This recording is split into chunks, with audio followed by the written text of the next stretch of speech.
Fear me, but follow. Greetings, everyone. I am Sister Lilia, and welcome to my armory. So, Cadia stood. So my main hobby focus for February through April was Cadia Stands. Yes, I did get work done on some other stuff as well and so on, but it was the main focus. And, boy, was that a lot of work. This past fortnight or so, my other main hobby focuses has been some less heavy stuff. So, we have a commissar here that I've been meaning to do for ages that is converted using the old Dark Vengeance melee, not melee, ranged squad of cultists leader. The one with a stolen commissar coat, a shotgun and a damaged sword. I actually cut the model up years ago, cut out the chaosy bits and put him aside to turn him into a commissar. I think I did at one point, then the project it was for got scrapped because the person backed out on me.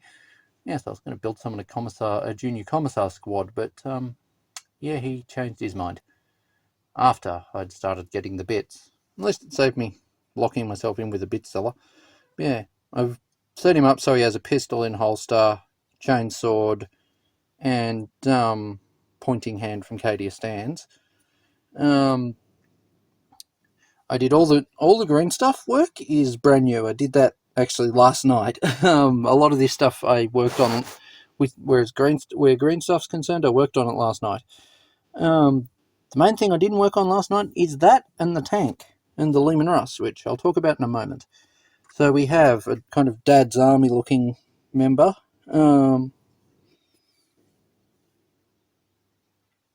And I actually really like the new Cadian arms on the old cultist sculpt, which I've used for this. This is the alternative sculpt that doesn't come with a gas mask head, which is why I swapped it out for this, because I really don't like the head it came with. We have an officer with him that is, well, we have a former officer, he's now a sergeant, I think, or maybe an officer. I haven't really decided his fate yet. But yeah, we have power sword, chainsword, power sword and blast pistol. His legs are cultist legs from the other squad, I think. Or is it that squad? No, it's that squad. Cool. My hand's in the way. I did some green stuff work on these guys so as to have their gun arms sit flat against them and actually join together, which is good. I did also some green stuff work on one of the cuffs to make them fit. We have the heavy weapons squad, which was originally going to be a last cannon team, but I didn't feel it was worth the sheer amount of work. Plus, I'd need to get some last cannons for them, and missile launchers I already had. So we've got missiles that I've actually converted these guys to be carrying. I mean, sure, they only get 2 shots in theory, but who's to say there isn't a ammo runner coming up behind the unit to supply them with more? Just to say there isn't a missile in the tube. To be fair, that's a dangerous thing by my understanding, having preloaded heavy ordnance that could take out your squad. But yeah, the new Cadia Stands arms, or new Cadian arms, work really well with these cultists. They're actually a lot more in scale, I feel. Which, the new Cadian stuff is generally pretty good. I don't like that they changed some of the design of the armour and helmets, but, well, change is constant in this hobby. While we're on the subject of green stuff work, I did some work on the familiars or little animal companions that come with the Black Powder Buccaneer. Not his orc little Gretchen buddies, but let's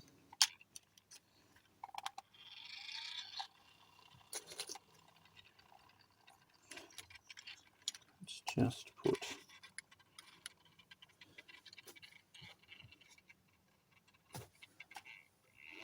So just put it like that, because I think that might be more visible to you. So yeah, basically I wanted to set it up so that they matched him a bit, so that if I go to actually make use of the set for Warhammer Underworlds, I have all the models together. Now I need to actually paint the rest of them, but that's easy enough.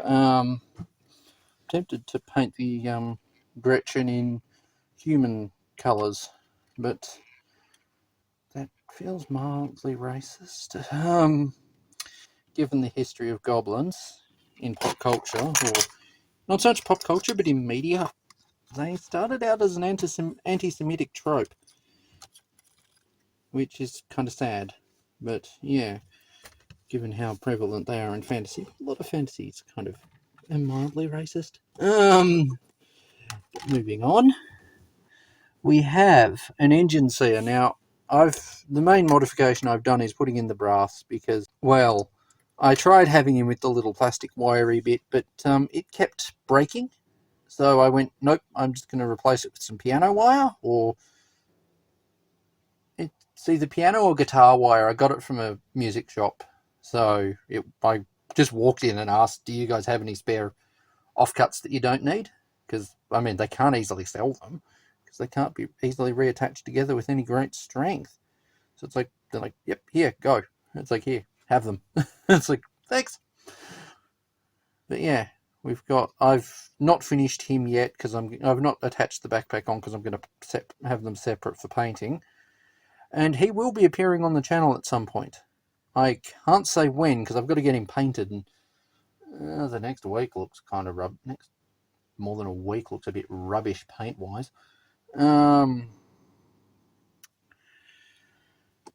Yeah, I'll talk about the Arbite in the back corner in a moment. We've got the beginnings of a Melkador Defender. Now, I think I've got the scale off. It might need to be a bit longer and a bit taller, unless my one that you see, my Valdor you see off in the corner there, is too big. Because this is not the same size as that, which is kind of a shame, but, well, I hacked up 2 Lehman Russ for this. I don't really want to hack up a third. I want the conversion to at least come in as cheaper than the Lehman, than buying it from Forge World, not more than. It's the point of me making it in conversion, building it out of plastic so I can actually afford to have it. Anyway, there is a lot of work that needs to happen to this, including green stuff work to make things look a bit better. And I need to figure out what to do with the big empty spaces on the inside of the sponsons, and also probably make it a bit more closed, but that's for future me to worry about. I did this side first, so it's why it looks a bit more wonky. But yeah, the sponsons are fully removable, so basically any Lehman Russ compatible sponson can go in there. He is hoping in future that both the Melkador gets Volkite sponsons and the Lehman Russ gets Volkite. Well, Melkador and Lehman Russ both get Volkite upgrades like the Predators have gotten. That would be really cool. Mind you, that's if I go to run it in Heresy. So some of you will have noticed if you watch the Cadia Stands videos, either the shorts on the field ordnance battery, the short on the field ordnance battery, or the whole review, the whole build video. I haven't actually done the review yet. I've added transfers to my Lehman Russ. That's why this is here. It's got some transfers on there, and I did a bit of paint touch-up, not that it's very noticeable. And now on to the star of the show. So when these were announced when these were kind of revealed earlier in the year, they were revealed with the Riot Shield and, well, with the Suppression Shield and Shock Maul, I think. And I was like, hey, an Arbite. And I think everyone else was like, hey, Arbites. We'd also seen them revealed amongst the list of Imperial agents that could be run in boarding actions. So we're all kind of like, yeah, Arbites are coming. And they've arrived. Yeah, I'm not wanting to say that because I know internet likes to clip that word in and make it less wholesome. So yeah, we have space ACABs, or space police, or heavily militarized, you will follow the law. Or alternatively, GW's knockoff of Judge Dredd that isn't actually copyright infringing. Yeah, they used to have the license for Judge Dredd and then kind of discontinued it around the time Arbites happened for Necromunda, or maybe a bit before. And it's like, wonder where you got the idea for those. But yeah, enough of me salting on old GW. The new Arbites are here, and they look nice. Like, this is just a mini of the month. I've not actually got the whole squad because, well, they sold out and are outside my price range right now. My budget's stretched as it is. With life stuff and other things. But yeah, we've got, like, it's got a neat looking helmet. The pauldron's cool. I wish they'd done that with the Sisters of Battle pauldrons. If they were a separate piece, they wouldn't have a massive mould line down the centre, have a massive seam down the centre of them. That just looks awful. Yes, I am salty. They were a $98 kit when they were released, and they're now even more. And GW are like, no, we're going to just have the shoulder pads be part of the torsos. And it's like, why? That means they get wrecked. They just look terrible when you glue them together. Maybe it's just my incompetence at building. But yeah, anyway, so this model is armed with the variant of shotgun that the Arbites have. Can the camera please focus on him? There we go. So yeah, he's armed with a baton of some variety, I can't remember, and the shotgun, which is neat.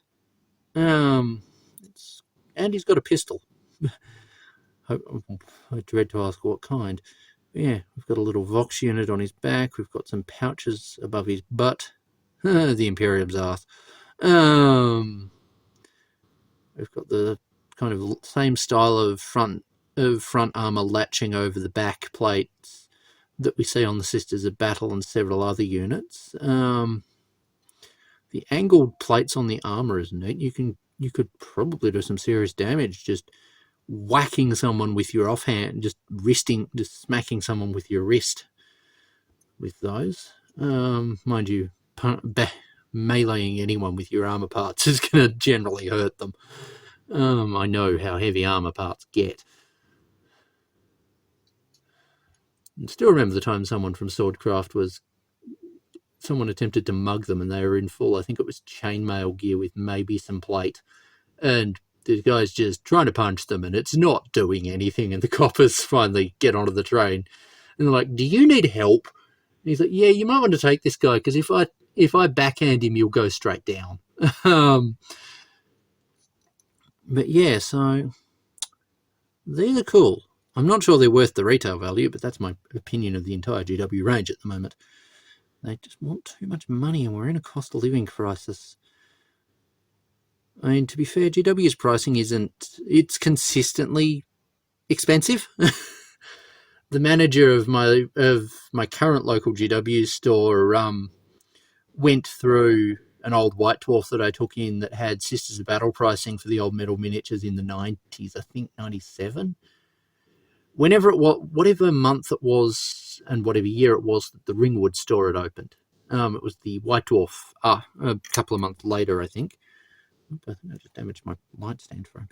And it had the mail order pricing in the back of it for Sisters. And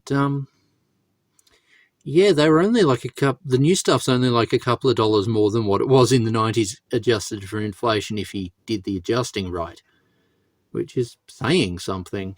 And this was an Australian White Dwarf from the 90s.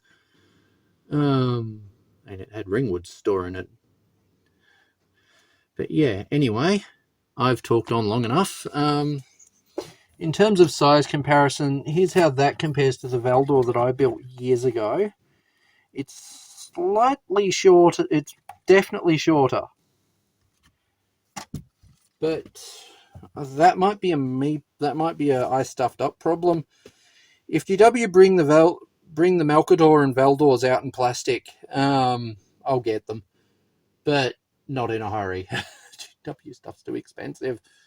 Looking at this, I was considering building a Valdor, but I'd want to use the neutron laser from the Katarn Venator, but that's $150 for the tank, just for its gun, just to put it in this, and then I'd have to work out what to do with the tank. Probably make a Sicarian Scorpius, but yeah. So yeah, that was a no. Anyway, I'll share more in future on this. And on a side note, I built these earlier in the year.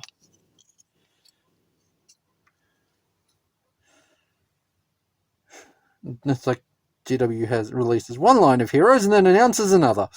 I'll see if I end up with enough to do a review of the collection before the new ones come out. I don't hold out much hope for it, but we'll see. Anyway, thanks for watching. I've rambled on long enough. That I am very much considering making modular, so it can be a defender or annihilator or battle tank. Mind you, if I do battle tank, I'll just make use of a spare vanquisher barrel because it's easier. Anyway, thanks for watching. Bye.